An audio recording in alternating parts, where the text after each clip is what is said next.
Hello.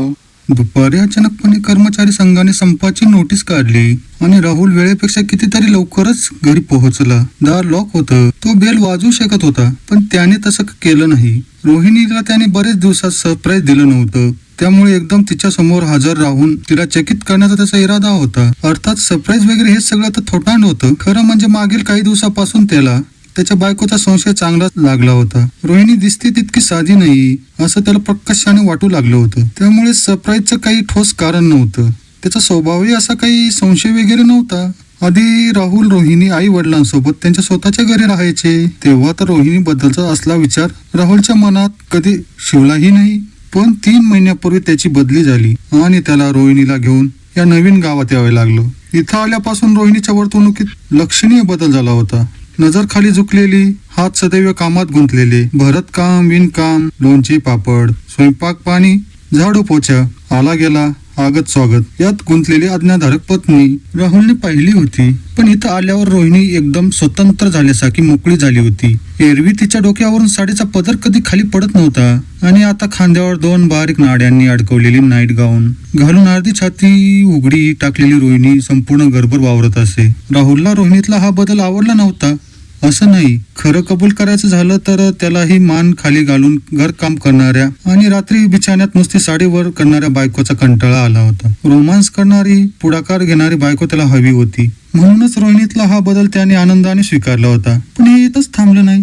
दिवसेंदिवस रोहिणीचे सौंदर्य खुलत गेलं, तसं तिची भूकही वाढत गेली. लाजेचा पदर गळून पडला आणि रोहिणी भुकावल्या शरीराची संभोगाची नशा अनुभवाला या उत्सुक अशी ती स्त्री बनली होती. रोहिणीच्या शालीन नजरेत आता वासनेचा हवरट टिपका लखलखताना स्पष्ट दिसायला लागला होता आणि त्यामुळेच राहुल अस्वस्थ होऊ लागला. त्याची ही अवस्थाच त्याच्या मनात उठणाऱ्या संशयाची मूळ होती. शारीरिक गरजेसाठी रोहिणी आपल्याशी प्रतारणा करू शकते हे विचार राहुलच्या मनात उठलावा आणि मनाच्या एका कोपऱ्यात त्या विचाराने संशयाचे घर केलं. आपल्या मनातील भावना स्पष्टपणे तो उजागर करू शकत नव्हता. मग त्याने रोहिणीवर शक्य तितकी पाळत ठेवण्याचा प्रयत्न सुरू केला. ऑफिसच्या कामासाठी बाहेर गावी जायचं सांगून तो रात्री अपरात्री घरी परत लागला.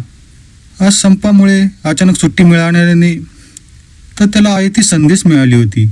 दाराची बेल न वाजवता आणि कसलाही आवाज न होऊ देता स्वतः जवळच्या चावीचा वापर करत राहुलने बाहेरून दार उघडलं आणि तो गुपचूप आत शिरला. दबक्या पावलाने रोहिणीला शोधत तो आत जाऊ लागला. आई ग! घशातून आलेली रोहिणीचा घोगरा आवाज त्याच्या कानी पडला आणि त्याचं संपूर्ण अंग ताठ झालं. त्याने लक्ष देऊन ऐकलं तेव्हा बेडच्या कुरकुऱ्याचा अस्पष्ट आवाज राहुलच्या कानात घुसला. त्याने लक्ष देऊन ऐकलं तेव्हा बेडच्या कुरकुरण्याचा अस्पष्ट आवाज राहुलच्या कानात घुसला. त्याचा संशय प्रबळ होत चालला होता. हा आवाज कशामुळे येतोय हे त्याला चांगलंच माहित होतं. डोळ्यापुढे नको ते चित्र उभं राहिलं आणि त्याचं शरीर थरारून उठलं. राहुलच्या डोक्यात विचारचक्र सुरू असतानाच रोहिणीच्या तोंडातून फुटलेली अस्फुट अशी मादक किंचाळी बाहेर पडली. चढलेल्या श्वासाचे आवाज स्पष्टपणे ऐकायला येऊ लागले. आता शंकेला जागाच उरली नव्हती. त्याचा संशय खरा ठरला होता. त्याची बायको रोहिणी त्याच्याच बेडरूम मध्ये कोणीतरी दुसऱ्यासोबत प्रणयरत झाली होती.